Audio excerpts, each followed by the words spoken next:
Hi, everyone. I'm Kristen, and I'm joined by Bree Hensold, an urban planner at Agency Landscape and Planning, to share ideas for 4 key locations in Franklin Park. These special places are what we're calling the magnets. They are distributed around the park, have their own special character, and already take on many of the park's programs. What you'll see today is how we think they can do more. As part of the design process, we started by looking back in order to look forward to the park's future. The park has a long legacy of serving many groups in a variety of ways, from performance and recreation to education and community building. The proposals we're going to share build on those strengths and the hard work of many advocates in order to imagine how the park can serve its neighbors for decades to come. Each of the 4 places that you see on this slide, the Playstead, Ellicott Dale, sometimes known as the Shattuck area, Peabody Circle, and perhaps a surprise, the maintenance yard at the southern tip of the park, has a unique identity today and is meeting needs in some ways, but we've heard and seen many underutilized spaces and opportunities for new programs. Over the last year, we've been gathering your thoughts and ideas about how you would like to use and experience the park. Your ideas touched on 8 themes that frame our approach to each of these magnets. From learning and exploring nature to opportunities for dancing and family cookouts, to spaces for sledding in the winter and public art, Franklin Park has the potential to meet the needs and wishes of every visitor.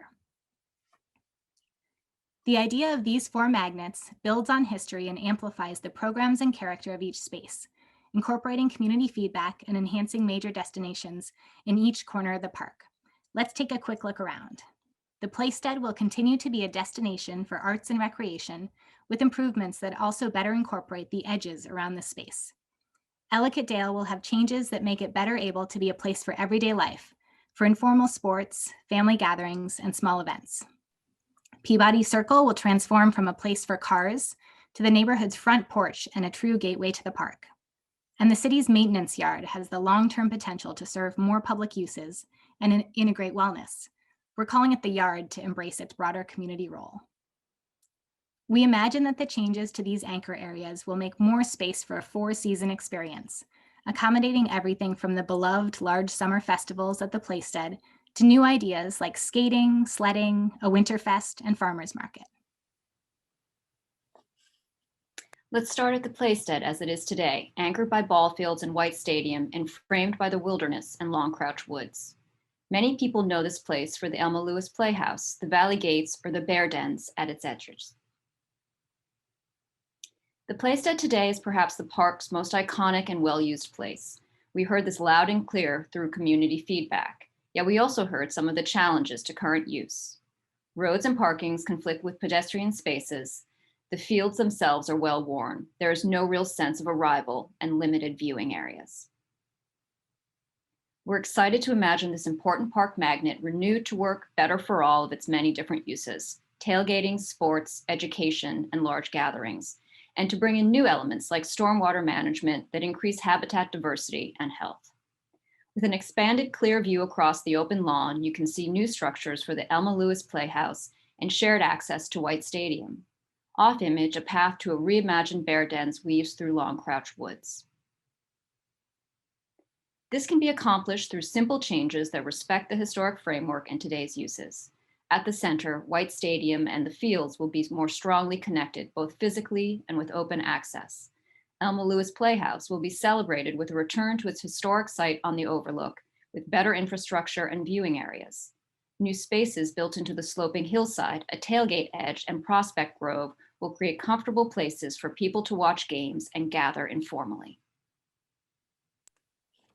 We'll move southwest now to Ellicott Dale, which is situated across from the Shattuck Hospital. Today, this space is a quieter edge of the park, but one that serves an important purpose, particularly for tennis. Yet many other uses of the site are impeded by current conditions. There's a softball field here, but compared to other fields, it's infrequently used and hampered by maintenance challenges. A lack of clear separation from the golf course limits other informal use. And the site has low biodiversity and overgrown vegetation that blocks views into beautiful natural areas of the park. We're excited to imagine that Ellicott Dale will become a destination for everyday life, from birthday parties or family gatherings to movie nights and more informal games and recreation. Clear walking paths will bring people into unique natural areas without going too far from the edge. A flowering tree walk connecting over to Schoolmaster Hill and buffer planting will increase habitat value and add seasonal layers of vegetation to the park that are missing today. As a new destination, Ellicott Dale will have an active edge along its parking area that transitions into a quiet and flexible everyday lawn, closer to its historic intent and meeting the community's aspirations around what makes Franklin Park unique. We can expand the tennis courts and create a clear entry plaza along the road. The open spaces will be designed as an upper and a lower lawn to allow different types of gatherings. The third magnet is at Franklin Park's eastern gateway, Peabody Circle, framed by the zoo, the golf course clubhouse, and the neighborhood along Blue Hill Avenue. For Boston's largest park and such an incredible place, the arrival today doesn't rise to the occasion. A narrow sidewalk and uninterrupted perimeter wall prevent clear flow into the park, and once you arrive, the space in Peabody Circle is dominated by parking, cars, and idling buses, leaving limited space to just be. We love the idea that a place which is car-oriented today could become the community's front porch and a welcoming entrance into Franklin Park, opening onto Blue Hill Avenue with broad seating for an outdoor classroom, creating a flexible plaza for market space, food trucks, or small events at the center, and announcing clearly that this is the gateway to Franklin Park and the zoo. As the key gateway, circulation really matters here, so let's take a look at how it works today. The circle is a one-way vehicular loop accessed off of Blue Hill Avenue and leading into a parking and staging area or onto Circuit Drive or to the golf course clubhouse.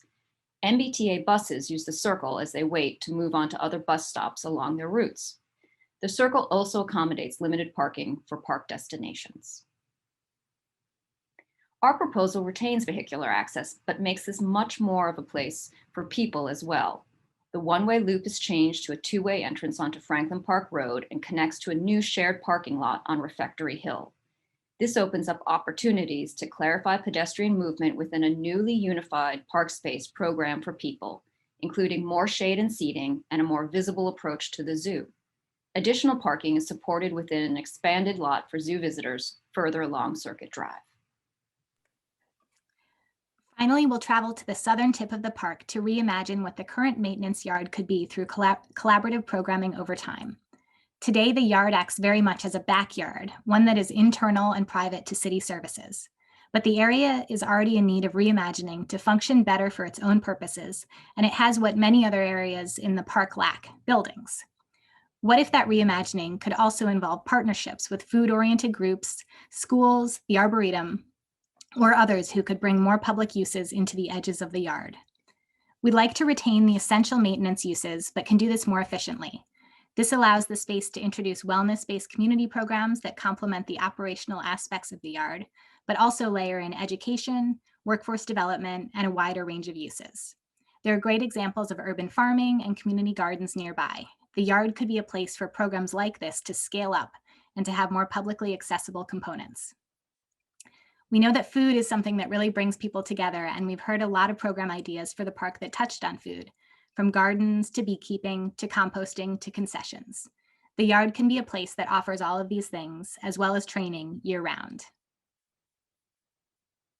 So here you'll see an imagined typical day in the park and how additional infrastructure like lighting, restrooms, water fountains, and wayfinding are essential to making these comfortable places for a variety of groups to spend the day. These aren't things that can show up just once in a park of this size. They need to be distributed around the park and coordinated with existing utility locations. All right, so we've taken a look at the 4 major magnets at the 4 corners of Franklin Park. How are they connected? I'll pass it over to Lydia from Reed Hildebrand to talk more.